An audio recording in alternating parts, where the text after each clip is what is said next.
नमस्कार. महाराष्ट्र प्रदूषण नियंत्रण मंडळ आणि महाराष्ट्र शासन यांच्या संयुक्त विद्यमाने NDTV मराठी सादर करीत आहे ग्रीन महाराष्ट्र क्लीन महाराष्ट्र. आणि या विशेष कॉन्क्लेव्हमध्ये मी सौरभ नाईक आपणा सगळ्यांचं मनपूर्वक स्वागत करतोय. आपला महाराष्ट्र हा निसर्ग संपन्न आहे. अगदी श्रीमंती या महाराष्ट्राला निसर्गाची लाभलेली आहे. पण ह्याच आपल्याला लाभलेल्या श्रीमंतीचं आपण तितक्याच जबाबदारीनं जतन करतोय का, की आपण ही जबाबदारी टाळून आणि कळत नकळत प्लॅस्टिकचा वापर करून ह्या श्रीमंतीची आपण गरिबी करतोय, महाराष्ट्राला प्रदूषणाच्या खाईत लुटतोय. या सगळ्या विषयावर आज आपण मंथन करणार आहोत आणि त्यासाठी त्या विषयातले तज्ज्ञ आज आपल्या सोबत आहेत. या दोघांचे मी स्वागत करतो. आपल्या सोबत आहेत प्रमोद शिंदे. प्रमोदजी मटेरियल रिसायकलिंग असोसिएशनचे प्रमुख आहेत. प्रमोदजी आपलं स्वागत. आणि आपल्यासोबत दुसरे पॅनलिस्ट आहेत मुकेश झुंझुनवाला, जे मालेगाव प्लॅस्टिक रिसायकलिंग असोसिएशनचे अध्यक्ष आहेत. दोघांचंही मनपूर्वक स्वागत. खरं तर दोघेही रिसायकलिंग क्षेत्रातले तज्ज्ञ आहात, त्याकडे आपण येऊच. आपण अगदी मूळ विषयाला सुरुवात करू की प्लॅस्टिक बंदी कितपत महत्त्वाची आहे. आपण सुरू करू शकतो. सर्वप्रथम NDTVचं धन्यवाद आम्हाला आज इथे आमंत्रित केल्याबद्दल. प्लास्टिक बंदी सांगणं जेवढं सोपं आहे तेवढं प्रॅक्टिकलमध्ये बंदी होणं हे फारच अवघड आहे. आज आपण भारत देश जो आहे, जगात आपण 5व्या अर्थव्यवस्थेत चाललो आहोत. त्या प्रकारे अगर बघायला गेलो तर प्लास्टिकचा यूज त्याचप्रमाणे तेवढा वाढणार आहे. प्रत्येक ठिकाणी आम्ही सांगायला फार इझी वाटतं की प्लास्टिक बंदी करू, प्लास्टिक यूज नाही करायला पाहिजे, प्रदूषण तर व्हायलाच नाही पाहिजे, मी त्याचं समर्थन करतच नाही. पण आज कुठेही आपण जस्ट मार्केटला गेलो, काही गेलो तर काही लोक म्हणतात की कापडी पिशव्या खिशात घेऊन जा. पण एक लिमिटेशन्स असतं. कधी सामान किती घ्यायचं, छोटं घ्यायचं, मोठं घ्यायचं. तर त्याला एक सबस्टिट्यूट म्हणजे प्लास्टिक बॅग्सच आहेत त्याला. तर मी प्लास्टिक बॅग्सला पण समर्थन नाही करत, पण त्याला जोपर्यंत सबस्टिट्यूट येत नाही तोपर्यंत आपण त्या गोष्टीला कसं चांगल्या प्रकारे आपण त्याला यूज करू शकतो, त्याच्यावर आपल्याला विचार करायला पाहिजे. सगळ्यात महत्त्वाचं जेवढं जनरेशन होतं तर त्याला एक अवेअरनेस फार महत्त्वाचा आहे. अवेअरनेस म्हणजे कसं की आपण जस्ट एक डस्टबिन बॅग लावून टाकल्या, एक बॅनर्स लावून टाकले, ॲड्स देऊन टाकल्या, एवढं अवेअरनेस भरपूर नाही आहे माझ्या मते. आपण त्याच्या पुढं आपल्याला अजून काहीतरी अवेअरनेस द्यायला पाहिजे. एक भारतीय आपण विचारधारा अगर बघितली ना तर आपल्याला मिळाल्याशिवाय आपण काहीच त्याच्यावर लक्ष देत नाही. तर माझं असं मत आहे की जसं आपण काहीतरी एक पब्लिकमध्ये अगर आपण काही असं दिलं की भाई तुम्ही एवढ्या बॅग्स जमा करा किंवा त्याच्या व्यक्ती आम्ही तुम्हाला एवढं एवढं असं काहीतरी देऊ, हे असं ठिकठिकाणी अगर आपण हे कॅम्पेन्स अगर केलेत तर त्या प्रकारे अगर केलं तर याचं कलेक्शन प्रॉपर होईल, लोकांमध्ये जागरूकता चांगली येईल आणि रिसायकलिंगला प्रॉपर ह्या गोष्टी बरोबर पोचवल्या जातील. आमच्या आता इंडस्ट्रीमध्ये आम्हाला जनरली काय प्रॉब्लेम्स येतात की सगळा ओला सुकळा कचरा जो येतो सगळा मिक्स येतो, तो आम्हाला सेग्रिगेट करावा लागतो, सगळं वर्गीकरण करावं लागतं त्याचं. तर यासाठी आम्ही स्वतः आता थोडं एक पाऊल उचलतो आहे. आता आम्ही शाळेंमध्ये थोडंसं पुढाकार घेतला आहे की लहान मुलांना जेवढं पण आहे की तुम्ही जेवढं पण तुमच्याकडे प्लास्टिक जमा होतात, घरी जमा होतात, तर तेवढं तुम्ही एक आणल्यानंतर आम्ही त्यांना प्लांट्स देतो आहे आता शाळेंमध्ये की तुमच्या स्वतःच्या नावाचं एक प्लांट्स लावा तुम्ही. आणि स्वतःच्या नावाचं प्लांट्स लावलं की त्यांना थोडा इंटरेस्ट पण येतो शाळांमध्ये की हे माझ्या नावाचं प्लांट्स आहे. त्याच्यानंतर आम्ही ते काही कालांतराने अजून त्यांनी काही आणलं तर त्यांना वॉटर बॅग्स देतो की त्या वॉटर बॅग्सनेच तुम्ही त्या प्लांट्सला पाणी पण टाका. अशी एक पुढाकार आम्ही 1-2-3 महिन्यापासून सुरुवात केलेली आहे. तसंच आता सप्तशृंगी गडावर मी मागं नियोजनसाठी गेलेलो होतो. तर तिथल्या दुकानदारांना तिथं एक अवेअरनेस केलं की तुमच्या जवळपास जे पण प्लास्टिक्स फेकले जातात काय, कारण की जनरली मंदिरांमध्ये वगैरे जे आहेत ना हे असे प्रकार थोडे जास्त प्लास्टिकचा यूज जास्त, प्रसादच्या पिशव्या असतात, काही पण सामानं असतात, फुलहार असतात, त्यांच्या पिशव्या असतात, तर ते सगळं फेकल्या जातात. तर त्या प्रॉपर कुठं तिथं डस्टबिन्स आम्ही लावल्यात. डस्टबिन्स लावल्यानंतर त्यांना तिथं लोकांना अवेअर केलं की तिथं तुम्ही प्रॉपर त्या डस्टबिन्समध्ये टाका.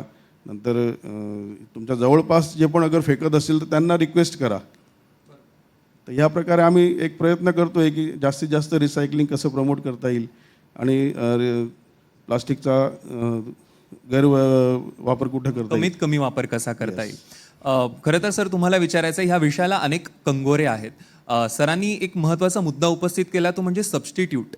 तर प्लॅस्टिकला नेमकं सबस्टिट्यूट काय असू शकतं, कारण प्लॅस्टिक बंदी तर आहे मात्र तरीही आपल्या आजूबाजूला ते सातत्याने दिसतं आणि आपण रिसायकलिंग क्षेत्रातले तज्ज्ञ आहात, तर नेमकं काय सबस्टिट्यूट असू शकतो. धन्यवाद. आज ह्या NDTVच्या ग्रीन महाराष्ट्र क्लीन महाराष्ट्राच्या कार्यक्रमाच्या अनुषंगाने मी प्रामुख्याने इथे जी श्रोते मंडळी आणि आपल्याला सांगू इच्छितो की बेसिकली प्लास्टिक बॅन नाही आहे, सिंगल यूज प्लास्टिक ज्याचं रिसायकल होत नव्हतं त्या प्लास्टिकवरती बॅन आणला आहे. बिकॉज ती काळाची गरज होती की त्या प्लास्टिकमुळे बिलो 50 मायक्रॉन जे बॅग्स व्हायच्या त्या वॉटर बॉडीमध्ये जाऊन सगळीकडे पोल्युशन व्हायचे आणि त्या बॅग्स तशाच वर्षानुवर्ष पडून राहून त्या हळूहळू त्या वॉटर बॉडीतून आपल्या समुद्रामध्ये जायच्या. समुद्रामधून माशांच्या प्रजाती त्या अनेक पोल्युटेड क्रिएट झाल्या होत्या आणि ते मासे परत आपण स्वतः ते मासे खायचो. सो अल्टिमेटली ते पोल्युशनचे कंपोनंट्स आपल्यामध्ये कुठे ना कुठेतरी केमिकल कंपोनंट्स हे आपल्या शरीरामध्ये यायला लागले होते आणि म्हणून मी म्हटलं की ती काळाची गरज होती की सिंगल यूज प्लास्टिक्स हे त्यावेळेला बॅन होणं गरजेचं होतं. पण ठीक आहे, जसं मुकेशजी म्हटलं की ते बॅन झाल्यानंतर त्याच्यावरती जेवढ्या अवलंबून राहणाऱ्या इंडस्ट्रीज होते, जेवढे वर्कर्स होते त्यांना एक त्यावेळेला रोजगार म्हणजे त्यांच्या हातातून गेलेला होता. तर एक फेस आउट मॅनरमध्ये व्हायला पाहिजे होतं आणि आपले देशाचे पंतप्रधान नरेंद्र मोदीजींनी ते त्या पद्धतीने करून घेतलेलं आहे की खरोखर ती काळाची गरज ओळखून, कारण आता ह्या पिढीला आणि आपले पुढचं जनरेशन जे येणार आहे ज्याच्यासाठी आपण म्हणतो की त्या जनरेशनला आपण काय देणार, एक सुदृढ आरोग्य तर असायलाच पाहिजे होतं. अदरवाईज हे प्लास्टिकमधले केमिकल कॉम्पोनंट्स आपल्या शरीरात as a hazardous waste material जे आहे ते आपल्याकडे जाऊन आज तुम्ही बघताय की एकदम कमी वयामध्ये अनेक माणूस हा कमी वयामध्ये अनेक आजारांना बळी पडलेला आहे. त्याच्यामध्ये यू टेक द कॅन्सर्स. बऱ्याचशा वेळेला की आपण बरेचसे पदार्थ प्लास्टिक बॉटलमधले किंवा प्लास्टिक कपमधले गरम गरम पदार्थ आपण चहा करतो. मी तुम्हाला प्रामुख्याने माझ्या युवा पिढींना नक्कीच सांगेन की आपण कुठलाही गरम पदार्थ प्लास्टिक कपमधला असेल किंवा प्लास्टिक बॉटलमधला असेल ते गरम करताना त्या गरम पाण्यामध्ये केमिकल प्लास्टिकमधले कॉम्पोनंट्स हळूहळू जात असतात आणि ते आपल्या शरीरात येतं. नकळत आपल्याला कमी वयामध्ये ह्या बऱ्याचशा आजारांना बळी पडलं आहे. त्याच्यामध्ये कॅन्सर हा फार महत्त्वाचा रोग आहे आणि हे एक सांगताना असंच आहे की आपल्या किचनमध्ये किंवा आपल्या फ्रीजमध्ये बऱ्याचशा वेळेला आपले पदार्थ हे प्लास्टिकमध्ये असलेले असतात आणि ते आपण 5-6 दिवसानंतर खाऊन त्यातले केमिकल कॉम्पोनंट आपल्या बॉडीमध्ये येत असतात. तर येणाऱ्या पुढच्या काळाची गरज ओळखून एक सुदृढ आरोग्य जर आपल्याला जपायचं असेल तर हळूहळू प्लास्टिकचा वापर कमीत कमी केवढा करता येईल तेवढा हे आपल्यासाठी हितावह असणार आहे आणि that will be the biggest म्हणजे म्हणतात ना की आपलं एक आयुष्य वाढवायचं असेल, आपल्या आयुष्याची जे काय म्हणतो की आपल्याला की आयुष्य वाढवण्यासाठी ही खरोखर काळाची गरज आहे. सो प्लास्टिकचा वापर कमीत कमी करायला पाहिजे. म्हणून मी मगाशी म्हटलं की सिंगल यूज प्लास्टिक हे आपल्या मानवी शरीरासाठी फार एकदम भयानक झालं होतं आणि त्याच्यामुळे बरंचसं पोल्युशन वाढलं होतं. म्हणून ते त्या फेसमध्ये सरकारी पॉलिसीप्रमाणे ते बंद केलेलं आहे आणि त्याच्यासाठी इंडस्ट्री आणि स्टेक होल्डर्स आणि आपण सर्वांनी त्याला सहकार्य केलं. त्यामुळे खरोखर हा एक चांगला उपक्रम सरकारच्या वतीने राबवला गेलेला असं मला तरी वाटतं. निश्चितच. पण ज्या पद्धतीनं आपण बघतो प्लॅस्टिकचा वापर वाढत चाललेला आहे किंवा सर्रास आपल्याला आजूबाजूला दिसतं सुद्धा, ह्याच्यात जसं सरांनी म्हटलं की लोकसहभाग जास्त महत्त्वाचा आहे. जास्तीत जास्त लोकांना जसं अवेअर करता येईल ते जास्त गरजेचं आहे. मग ह्याचं कुठेतरी प्राथमिक शिक्षण शाळांपासून सुरू व्हायला हवं असं वाटतं. 100% शाळा तर आहेतच. नंतर जसं आता आम्ही सोसायटीज आहेत, कॉलनीज आहेत, आपण खालच्या लेवलला जातो. जसं एक ग्रामपंचायती आहेत, नगरपंचायती आहेत, तालुका लेवलला आहेत, डिस्ट्रिक्ट लेवलला तर होतंच जनरली. पण डिस्ट्रिक्ट लेवलला ज्या प्रमाणात अवेअरनेस होतं त्याप्रमाणे खालच्या लेवलला अवेअरनेस थोडं कमी होत आहे. आपल्याला तिथलाही एक थोडं जास्त गरजेचं आहे की ह्या भागांमध्ये पण अगर अवेअरनेस जास्त केलं तर प्लास्टिकचा जे वापर जो आहे तो खालच्या लेवलला जास्त होतो. तर त्याप्रमाणे तिकडच्या लेवलला अगर आपण सुरुवात अवेअरनेसची केली तर 100% याच्यावर फार मोठा फरक पडेल. सर मगाशी आपल्या चर्चेत रिसायकलिंग पार्क ही एक संकल्पना मी तुमच्या तोंडून ऐकली. मला त्याविषयी अधिक जाणून घ्यायला आवडेल. नेमकं काय असतं? कसं आहे की आज महाराष्ट्र हा भारतातला सगळ्यात सेकंड लार्जेस्ट स्टेट आहे आणि त्याच्यातलं ते बाय पॉप्युलेशन म्हणजे आपली लोकसंख्या जी महाराष्ट्राची आहे ती भारतातल्या सगळ्या राज्यांमधले सेकंड लार्जेस्ट पॉप्युलेशन्स आहे जे महाराष्ट्रात आहे. आणि त्याचबरोबर त्याच्यासाठी रोजगार निर्मिती अँड इंडस्ट्रियलायझेशन अर्बनायझेशन्स आपले टायर 1 टायर 2 टायर 3 सिटीज एवढ्या वाढत चाललेल्या आहेत महाराष्ट्रामध्ये. टचवूड की एवढी इन्व्हेस्टमेंट्स पण चांगल्या पद्धतीने येत आहे.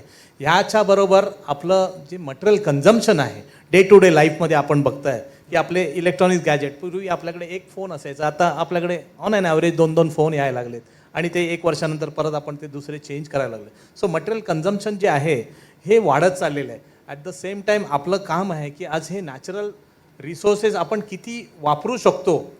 लक्षात आलं की नाही, त्याचा एक लिमिटेशन्स आहे. त्या एक बियॉन्ड लिमिटेशन आपण ते वापरू शकणार नाही किंवा ते नसणार आहेत आपल्याबरोबर.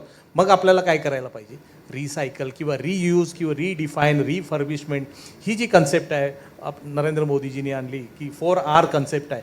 रिसायकल आहे, रियूज आहे, रिडिफाईन अँड रिफर्बिशमेंट ही करणं फार गरजेचं आहे. नाहीतर एक सर्टन डेट नंतर आपल्याला की नॅचरल रिसोर्सेस मिळणार नाहीत.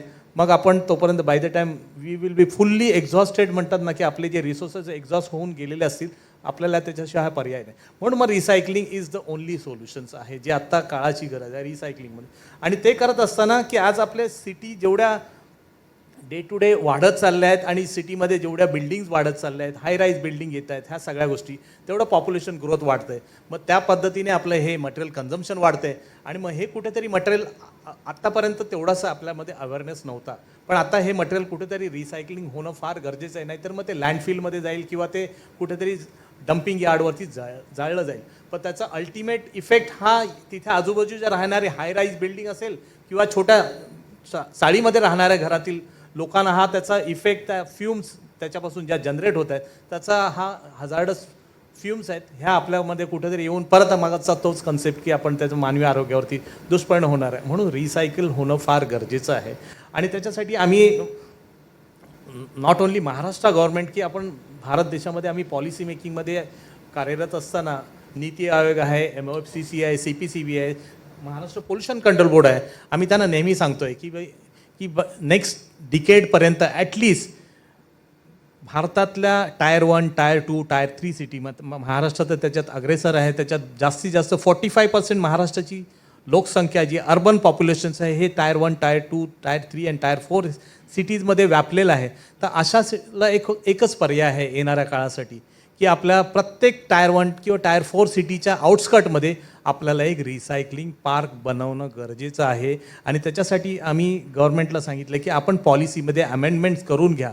त्याचं का गरज आहे की हे जे सिटीमध्ये होणारं वेस्ट आहे, आपण सुरुवातीची 2-3 सेशन्स ऐकलेत की जेवढं वेस्ट आहे ते सेग्रिगेट व्हायला पाहिजे. मग ते वेस्ट सेग्रिगेट झाल्यानंतर त्याला रिसायकल पण त्याचं सेकंड स्टेज आहे ते रिसायकलिंगला जायला.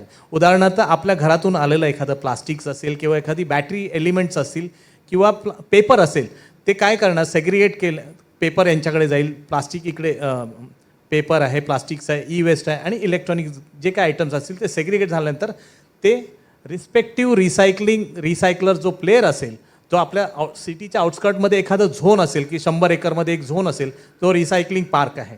त्या रिसायकलिंग पार्कमध्ये प्लास्टिक रिसायकलर्स पण असतील, पेपर रिसायकल पण असेल, ई वेस्ट रिसायकलर असेल, बॅटरी रिसायकलर्स. तर आपल्या घरातून जे कलेक्ट झालेलं आहे ते सेग्रिगेट होऊन त्या रिसायकलकडे जाईल आणि ते रिसायकल होऊन परत आपल्यामध्ये ते फ्लोमध्ये येईल. So that is called the circular economy model आहे. आत्तापर्यंत आपण इंडियामध्ये ते मॉडेलवरती जास्त विचार करत होतो की लिनियर मॉडेलमध्येच घ्यायचं, वापरायचं आणि फेकून द्यायचं हा चालत होता.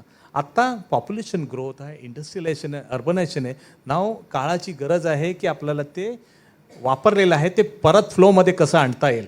त्याच्यासाठी रिसायकलिंग पार्क असायला पाहिजे. आणि ती रिसायकलिंग पार्क जी कन्सेप्ट म्हणून आम्ही म्हणतो की every outskirt of city should have the at least 1 recycling park ज्याच्यामध्ये हे सगळे रिसायकलर्स असतील आणि ते रिसायकलिंग करून परत ते फ्लो ते वस्तू आपल्यामध्ये परत युटिलायझेशनला येऊ शकतात. पण मग अशा पद्धतीचे पार्क्स आता अवेलेबल आहेत किंवा त्याचा विचार ॲज ऑन डेट तसे नाही आहेत, पण आत्ता पुढच्या येणाऱ्या बाय 2030 to 35 मध्ये भारत सरकार, महाराष्ट्र सरकार हे त्यांनी ओळखलेले आहे की पॉलिसीमध्ये हे अमेंडमेंट्स करणं गरजेचं आहे आणि ज्या पद्धतीने एक्सपान्शन होतं आहे, सिटी एक्सपान्शन आहे, तिथे आता नंतर फक्त हे कॉन्क्रीट आहे आणि अर्बन पॉप्युलेशन वाढल्यामुळे ही काळाची गरज आहे आणि गव्हर्नमेंट त्या पद्धतीने पॉलिसी चेंजेस करणारच आहे आणि ही that is the need of the hour म्हणजे ॲक्च्युली म्हणतो आपल्याला. सर, तुम्ही मालेगाव प्लॅस्टिक रिसायकलिंग असोसिएशनचे अध्यक्ष आहात. सरांनी ज्या पद्धतीची संकल्पना मांडली त्या संकल्पनेबद्दल तुम्हाला काय वाटतं आणि तिथे अशा पद्धतीचं इम्प्लिमेंटेशन होऊ शकतं का?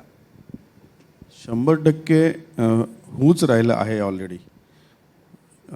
मालेगावला तुमच्या माहितीसाठी सांगतो सगळ्यांसाठी की पूर्ण महाराष्ट्राचं तर प्लास्टिक वेस्ट येतच येतं. आपल्या जवळचे जे MP आहे, गुजरात आहे, तर आपलं गोवा आहे, बेंगलोर आहे, केरळपासून तिथपर्यंतचे जेवढे प्लास्टिक स्क्रॅप आहे आज आम्ही मालेगावला मागवून इथे पूर्ण रिसायकल करतो आहे ऑलरेडी. तर आता जसं हे सांगितलं की प्लास्टिक पार्क बाबतीत आपण कसं हे करतो आहे, तर त्या बाबतीतही थोडंसं माहिती देऊ इच्छितो मी की महाराष्ट्र शासनाने आता जसे जसे डम्पिंग ग्राउंड्स जिथे जिथे डेव्हलप झालेले आहेत तर तिथंच रिसायकल प्लांट जे आहेत ना ते तिथं डेव्हलप करणं सुरू केलेलं आहे. तर प्रत्येक आता ठिकाणी जसं रिसायकलिंग प्लांट जसं जसं डेव्हलप होत आहे तर तिथं कॉमन फॅसिलिटी सेंटर म्हणून पण आम्ही जसं एक जिथं 5-25 लोक अगर इंडस्ट्रीज असतील तर त्यांना एक कॉमन फॅसिलिटी सेंटर म्हणून सरकारने एक स्कीम दिलेली आहे. तर त्यांना सगळ्यांनी एकच ठिकाणी माल आणायचा, एकच ठिकाणी पूर्ण रिसायकल करायचं, त्याचं फिनिश गुड बनवायचं आणि त्याचं मार्केटिंग पण करायचं. ह्या हिशोबाने अशा चांगल्या स्कीम्स पण त्या क्लस्टरच्या अंडर डेव्हलपमेंट या कॉमन फॅसिलिटी सेंटरच्या अंडर डेव्हलपमेंटमध्ये चालू आहेत त्या. त्याच्यामध्ये जस्ट टू ॲड ऑन एक मुकेशजींनी सांगितल्याप्रमाणे की आमचं जे असोसिएशन आहे material recycling association of India which जे ॲपेक्स बॉडी आहे, all recyclers regional association, state associations आपल्या अंतर्गत काम करत आहेत. तर त्या असोसिएशनच्या माध्यमातून आम्ही 2 मॉडेल सेंट्रल गव्हर्नमेंटला MSMEला ऑलरेडी रिकमेंड केले की त्यातलं एक मालेगाव क्लस्टर आहे जिथे 450 युनिट्स आहेत प्लास्टिक रिसायकलिंगमध्ये. भारतामध्ये जे चटई बनवतात किंवा ॲग्रिकल्चर पाईप्स बनवतात त्याचं सगळ्यात मोठं क्लस्टर मला वाटतं नंबर 1 क्लस्टर, बरोबर ना मुकेशजी, ते मालेगाव सारख्या ठिकाणी होतं आहे. तर त्या अशा क्लस्टर्सला काय गरज आहे की ते बऱ्याच वर्षापासून ते क्लस्टर इस्टॅब्लिश आहे, बऱ्याच लोकांना ते रोजगार देत आहे आणि भारतातलं जे प्लास्टिक रिसायकल होत नाही ते प्लास्टिक तिथे येऊन रिसायकल होतं आहे, ते प्रयत्न करत आहेत. तर अशा क्लस्टर्सला आम्ही सरकारला रिकमेंड केले की अशा क्लस्टर्सना कुठेतरी कॉमन ट्रीटमेंट त्यांनी जी फॅसिलिटी सेंटर हे एक्झॅक्टली काय की फॉर एक्झाम्पल त्या प्लास्टिक रिसायकलिंग युनिट्सना की ते प्रत्येकजण वॉशिंग प्लांटचे स्वतः इन्व्हेस्टमेंट करू शकत नाही, बरोबर. सो अशा छोट्या छोट्या युनिट्सना एक कॉमन वॉशिंग प्लांट्स दिला तर ते काय होईल की प्रॉपरली वॉश होईल, ते पाणी व्यवस्थित जे पोल्युशनमध्ये शेतीमध्ये जायचं ते न होता त्या वॉशिंग ट्रीटमेंट प्लांटमधून ते प्रॉपरली पाणी तिथून वॉश होईल आणि ते त्याचं कुठलंही पोल्युशन होणार नाही. हा त्याचा कॉमन ट्रीटमेंट आहे. त्याचबरोबर आम्ही त्यांना सांगितलं की त्यांचं प्रॉडक्ट यील्ड वाढवण्यासाठी तिथे कुठेतरी लॅबची सेटअपची गरज आहे. त्याचबरोबर स्किल डेव्हलपमेंट सेंटर्स, सो त्या तिथल्या लोकांना की पारंपरिकरित्या ते काम करत आहेत, फॅक्टरीमध्ये छानपैकी काम करत आहेत, no doubt they are one of the best experts आहेत ते आणि त्यांना चांगलं स्किल आहे. पण त्यांच्या स्किलला आणखीन काहीतरी वाव मिळण्यासाठी की जेणेकरून त्यांचं प्रोडक्शन यील्ड कसं वाढवता येईल त्यासाठी आम्ही कॉमन ट्रीटमेंट आहे, त्याच्यानंतर लॅब आहे, स्किल डेव्हलपमेंट सेंटर, अशा स्कीम्स ही सेंट्रल गव्हर्नमेंटची MSME स्कीम्स आहे. त्याच्या अंतर्गत सेंट्रल गव्हर्नमेंट आणि महाराष्ट्र स्टेट गव्हर्नमेंट ह्या दोन्ही मिळून ते एखादं मॉडेल छानपैकी भारतातलं पहिलं मॉडेल कसं लॉन्च करता येईल त्या अनुषंगाने आम्ही CPCBला रेकमेंडेशन दिले आहेत. CPCBने नेरीला सर्वे करून मला वाटतं त्यांच्याकडे एनर्जी एफिशियन्सी, रिसोर्स एफिशियन्सी आणखीन हे कसं पद्धतीने हे मॉडेल इम्प्लिमेंट करता येईल जेणेकरून भारतातलं पहिलं एक सक्सेसफुल मॉडेल बनेल आणि त्या मॉडेलचं ॲडॉप्शन भारतातले बाकी जेवढे क्लस्टर्स आहेत ते ॲडॉप्ट करतील. ह्या अनुषंगाने आम्ही असोसिएट ह्यांच्याबरोबर झालेलो आहोत आणि त्यांनी भरपूर चांगला प्रयत्न आमच्यासाठी सहकार्य केलं आहे सेंट्रल गव्हर्नमेंटला आणि तर भारतातलं खरोखर एक पहिलं मॉडेल बनेल जे मालेगावमध्ये असेल क्लस्टर मॉडेल आणि येणाऱ्या काळामध्ये खरोखर चांगल्या पद्धतीने रोजगार निर्मिती चांगली होईलच. पण मगाशी म्हटल्याप्रमाणे की भारतातलं सगळ्यात हायेस्ट चटई बनवणारं जे मालेगाव क्लस्टर आहे दे विल बी रिकग्नाइज की भारतामध्ये तर नाही पण आउटसाईड इंडियामध्ये सुद्धा ते एक one of the best cluster model तयार करतील असं त्यांच्या अनुषंगाने ते प्रयत्न करतात आणि आमचं पूर्ण सहकार्य त्यांना आम्ही देणार आहोत. सो एक छानपैकी मॉडेल बनवण्याची एक येणाऱ्या एक मला वाटतं 1-2 वर्षामध्ये क्या बात आहे. आम्ही ते नक्कीच पूर्ण करू असं त्यांच्या सहकार्याने आम्ही आपल्या सर्वांच्या साक्षीने मी इथे निश्चितच. आणि ह्या चांगल्या इनिशिएटिव्हला, चांगल्या उपक्रमाला आमच्या शुभेच्छा आहेतच. पण मी म्हटलं तसं की रिसायकलिंग हा पुढचा भाग झाला. मुळात लोकसहभाग होण्यासाठी आणि ते रिसायकलिंगपर्यंत, म्हणजे सिंगल यूज प्लॅस्टिकला तर बंदी आहेच आहे, पण तुम्ही ज्या मगाशी 4 Rचा उल्लेख केलात त्यातला दुसरा जो आहे रियूज, रिसायकलच्या आधी लोकांनी रियूजच कसं करता येईल ह्याचं आपण कसं लोकांना एखादं उदाहरण सांगू शकतो का, की कुठल्या गोष्टींचं रियूज करता येऊ शकतं रिसायकलिंगच्या आधी?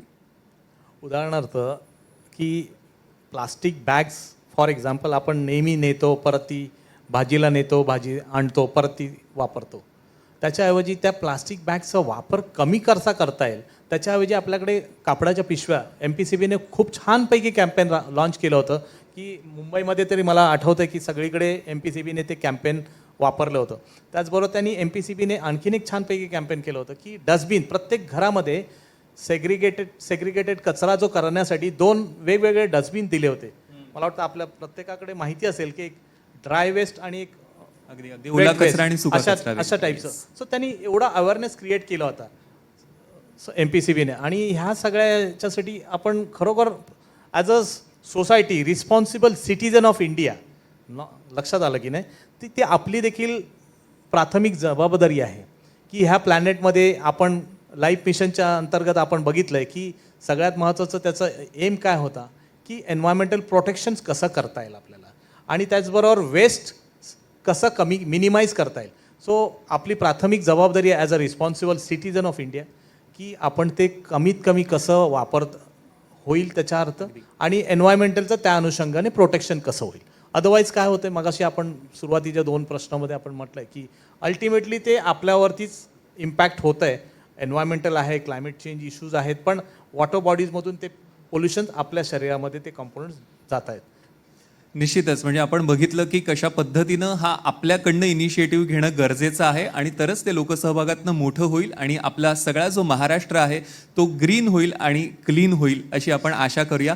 त्याच्यामध्ये महत्त्वाचं एक राहिलं की माझा कचरा माझी जबाबदारी. हा इनिशिएटिव्ह आपण प्रत्येकाने जबाबदारीने पार पाडायलाच पाहिजे की मी जो कचरा करतोय ही माझी जबाबदारी की तो व्यवस्थित रिसायकलपर्यंत जाईल, सेग्रिगेट करून आणि ती प्रॉपरली डस्टबिनमध्ये जाईल. बऱ्याच वेळेला आपण रस्त्यावरून जाताना पण एखादं काहीतरी रॅपर खोडतो, काय आपले लेज की हे रॅपर खोलतो आणि त्याचे छोटेसे पॅकेट तोडून ते बाहेर फेकून देतो. त्याच्याऐवजी आपण ते डस्टबिनमध्ये टाकलं प्रत्येकाने तर खरोखर एक आपल्या स्वतःपासून आपण इनिशिएटिव्ह घेतलं तर हा सक्सेस व्हायला काही वेळ लागणार नाही. आणि म्हणूनच म्हणतो की ग्रीन प्लॅनेट कन्सेप्ट आपण नेक्स्ट पिढीला आपण काय देणार आहे आपल्या पुढच्या पिढीला, तर त्याची सुरुवात आजच आपण प्रत्येकाने सुरुवात केली तरच ते ग्रीन प्लॅनेट कन्सेप्ट असेल. नाहीतर येणारं नेक्स्ट जनरेशन आहे ना ते आपल्याला कदाचित माफ करू शकणार नाही की आम्ही आमच्या पूर्वजांनी की आम्ही अगदी काय दिलं आम्हाला, तर हे पोल्युशन दिलं. सो म्हणून म्हटलं की नेक्स्ट जनरेशनला आपण काय देणार, ते ग्रीन प्लॅनेटसाठी सगळ्यांनी सर्वतोपरी मदत तर करायची, पण त्याचा एक आपलं कर्तव्य म्हणून हे आपण पार पाडायला पाहिजे.